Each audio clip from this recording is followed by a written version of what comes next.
आप सभी का स्वागत है मेरे channel Himani home scientist solution for all में। आज हम गृह विज्ञान कक्षा 11वीं के बारे में जानेंगे।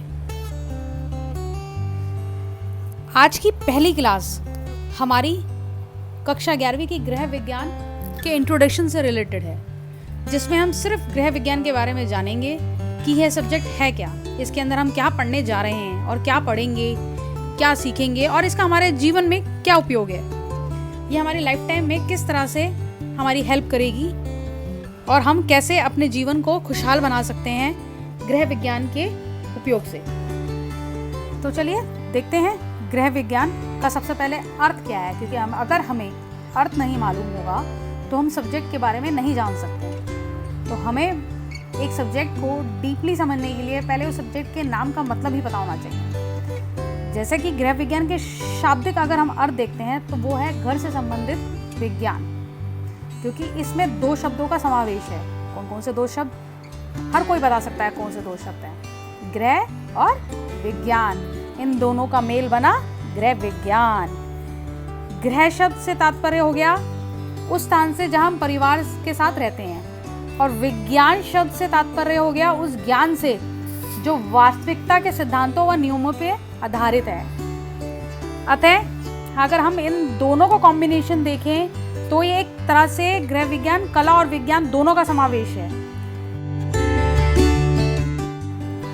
इसके अंतर्गत हम घर से तथा घर से बाहर जुड़े किसी भी व्यक्ति, संस्था, वस्तु के प्रत्यक्ष या अप्रत्यक्ष संबंधों का ऐसा व्यवस्थित अध्ययन है जिसके द्वारा पारिवारिक जीवन को हम बहुत ही खुशहाल बना सकते हैं, सुखी बना सकते हैं और समृद्ध यानी कि परिपूर्ण बनाया जा सकता है।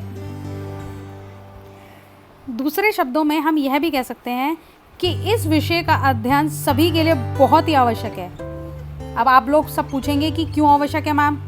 तो इसके लिए मैं आपको यह बताना चाहूँगी कि किसी भी परिवार के हम उत्तम जीवन यापन के लिए या साधनों के जितने भी उसके पास साधन है उस परिवार के पास, उसका उचित उपयोग किस प्रकार से कर सकें, यह सब हम गृह विज्ञान के अंतर्गत अध्ययन करते हैं, गृह विज्ञान के अंतर्गत सीखते हैं कि हम कम साधनों का उचित प्रकार से उपयोग किस प्रकार से कर सकते हैं और हम जो अपना जीवन व्यापन कर रहे हैं उसको हम उत्तम कैसे बना सकते हैं, समृद्ध कैसे बना सकते हैं, सुखी कैसे बना सकते हैं। तो चलिए आगे हम देखते हैं गृह विज्ञान के क्षेत्र कि इसके अंतर्गत कौन कौन से क्षेत्र आते हैं, किन विषयों के बारे में इसके अंतर्गत हम पढ़ते हैं। गृह विज्ञान को मूल रूप से 5 भागों में विभाजित किया गया है, 5 विषयों में विभाजित किया गया है, जिसमें पहला है आहार एवं पोषण, दूसरा है मानव विकास, तीसरा है संसाधन व्यवस्था, चौथा है वस्त्र एवं परिधान, 5वां है संचार एवं विस्तार। तो चलिए थोड़ा सा इनके बारे में डिस्कस कर लेते हैं। पहला, आहार एवं पोषण, फूड एंड न्यूट्रिशन। इसके अंतर्गत व्यक्ति का स्वास्थ्य ग्रहण किए गए भोजन पर निर्भर करता है, यानी कि जो उसकी हेल्थ है वो जो हम भोजन खा रहे हैं उस पर निर्भर करती है। इस विषय के अध्ययन में आहार, पोषण की कमी या अधिकता से होने वाले रोग, पोषक तत्व के कार्य तथा स्रोत, आहार आयोजन, आहार संरक्षण, पाक कला, उपचारात्मक आहार आदि की जानकारी के बारे में हम पढ़ते हैं। अगला जो इसी क्रम में क्षेत्र है वह है मानव विकास यानी कि ह्यूमन डेवलपमेंट। इस विषय में सामान्य तथा विशिष्ट बालकों के शारीरिक, मानसिक, भावात्मक तथा सामाजिक विकास को समझा जाता है। विभिन्न आयु वर्गों के बालकों की पारिवारिक संरचना, उनकी आवश्यकताओं, समस्याओं का विस्तार से अध्ययन भी इसी के अंतर्गत किया जाता है। तीसरा है संसाधन व्यवस्था यानी कि रिसोर्स मैनेजमेंट। इस विषय में हम घर में प्रयोग होने वाले सभी साधनों का उपयोग, व्यवस्था, घर की देखरेख, साज सज्जा, निर्णय और व्यवस्था की प्रक्रिया, बजट, समय और ऊर्जा की व्यवस्था, उपभोक्ता शिक्षण आदि के बारे में विस्तृत जानकारी प्राप्त करते हैं। अगला है वस्त्र एवं परिधान यानी कि क्लोथिंग एंड अपैरल मैनेजमेंट। इसके अंतर्गत हम यह जानते हैं कि वस्त्रों के द्वारा व्यक्ति के व्यक्तित्व को किस प्रकार से निखारा जाए। वस्त्रों से व्यक्ति की योग्यता और आंतरिक गुणों का परिचय प्राप्त होता है, इसलिए यह सब्जेक्ट भी बहुत ही इम्पोर्टेंट है, यह टॉपिक भी।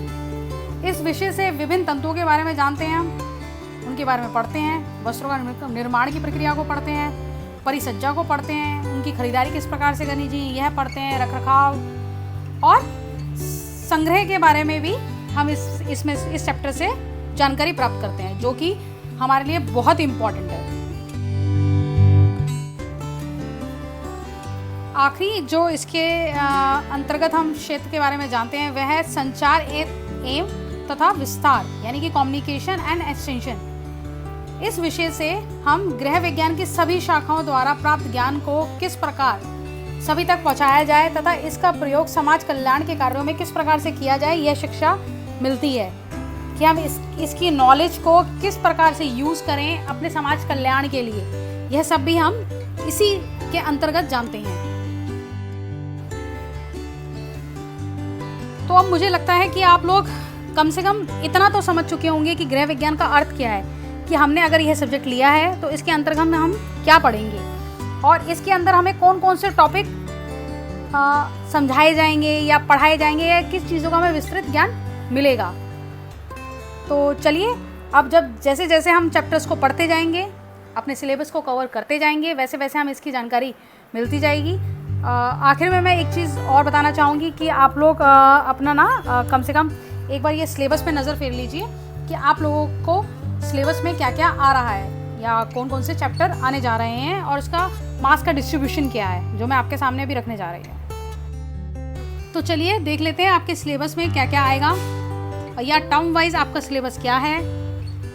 तो आपके फर्स्ट टर्म, जैसे कि हम देख पा रहे हैं, फर्स्ट टर्म में हमें सबसे पहले इंट्रोडक्शन टू होम साइंस होएगा, जिसमें हमें परिचय दिया जाएगा मानव पारिस्थितिकी और परिवार विज्ञान के बारे में। दूसरा होगा अंडरस्टैंडिंग वन सेल्फ, यानी कि एडोलेसेंस के बारे में हम समझेंगे।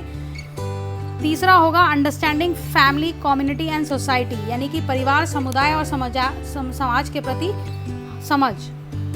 ये 3 इकाई आपके टर्म 1 में आएगी और टर्म 2 में आपकी 2 इकाई आएंगी, वो हैं चाइल्डहुड यानी कि बाल्यावस्था और आखिरी है अडल्टहुड यानी कि किशोर अवस्था। ये कुल मिला के 5 इकाई नए सिलेबस के तहत आपके सब्जेक्ट में रखी गई हैं, जिसके मार्क्स का डिस्ट्रीब्यूशन मैं आपके सामने स्क्रीन पे दिखाने जा रही हूँ। देख लीजिए कि टर्म 1 में यूनिट 1 में से 2 मार्क्स का, यूनिट 2 में से 18 मार्क्स का, यूनिट 3 में से 15 मार्क्स का, यानी कि टोटल 35 मार्क्स का पेपर आएगा। और इसी प्रकार टर्म 2 में यूनिट 4 में से 17 मार्क्स और यूनिट 5 में से 18 मार्क्स, यानी कि टोटल 35 मार्क्स का, यानी कि दोनों बार 35 मार्क्स का पेपर आपका रहेगा, जिसमें आपका प्रैक्टिकल भी होगा और प्रैक्टिकल के मार्क्स वही 35 रहेंगे, यानी कि टोटल 70 मार्क्स का आपका पेपर रहेगा हर टर्म में। ओके, तो इसी के साथ इंट्रोडक्शन क्लास यहाँ पर समाप्त होती है। अगर आपको मेरा चैनल पसंद आया हो तो हिमानी होम साइंटिस्ट को लाइक एंड सब्सक्राइब करना मत भूलिए। Thank you.